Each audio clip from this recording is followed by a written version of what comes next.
حلقتنا النهاردة عن الغريبة الدايبة الناعمة بأسهل وأبسط طريقة ممكن تشوفيها. قد إيه مكوناتها بسيطة وب3 مكونات بس هتعملي الغريبة، ومن كوبايتين من الدقيق هتطلعي أكبر كمية.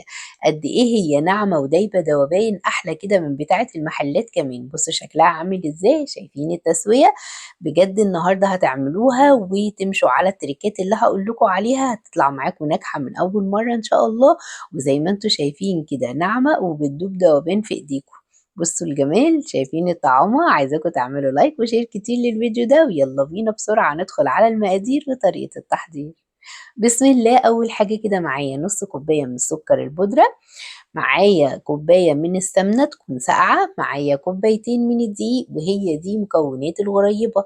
هنعملها ازاي؟ هنحط كل المكونات على بعض، حطينا الدقيق، حطينا كمان السكر، والسكر لازم يكون منخول، اهم حاجة السكر البودر انخليه بدل المرة 2، وكوباية السمنة تكون ساقعة زي ما انتوا شايفين كده، انا بطلعها بالمعلقة بالعافية من الكوباية. تمام كده. وهحط شوية فانيليا وبس كده.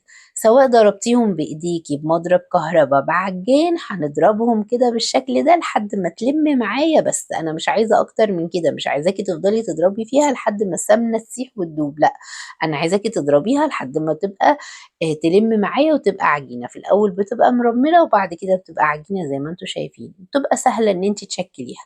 بشكلها بقى كور صغيره زي ما انتوا شايفين كده، وحطي فيها بقى اي حاجه متوفره عندك، مكسرات، شوكولاته، فستق كداب، اي حاجه حابه تحطي زي ما كنا بنحط زمان كده، زبيب او سوداني، براحتك خالص اللي انت حباه تقدري تضيفيه على الغريب. بصوا بقى الفستق الكداب بيديها شكل حلو قوي. اي مكسرات موجوده عندك، انا عندي شوكولاته كيوبس كده شكلها حلو جدا، فحبيت ان انا احطها، اللي هي بتاعه الكوكيز، حطيتها فيها برضو ادتني شكل حلو جدا. يعني بقى براحتكم الاشكال، وممكن تعمليها ساده، وممكن كمان تشيلي معلقه من الدقيق وتحطي مكانها معلقه من الكاكاو وتعمليها بالشوكولاته. ابدعوا براحتكم زي ما انتوا حابين. بصوا كوبايتين دي عملوا لي كميه قد ايه. هدخلها بقى الفرن على درجه حراره تكون هاديه، يعني درجه حراره 160. تمام. بحطها في الرف الوسطاني، ما بشغلش عليها ابدا الشوايه، يا دوب 10 دقايق ربع ساعه بالكتير.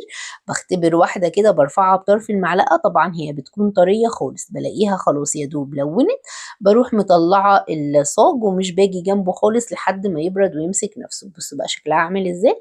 بصوا التسويه، اهم حاجه التسويه عشان ما تنشفيهاش في الفرن. تمام.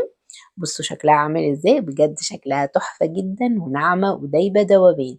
احلى حاجة هتعمليها بقى في العيد، واهم حاجة في الغريبة التسوية زي ما بقول لكم على درجة حرارة 160، وكمان نوع السمنة يكون كويس، ويفضل طبعا بلدي. بألف هنا وشفا، ولايك وشير وبس كده.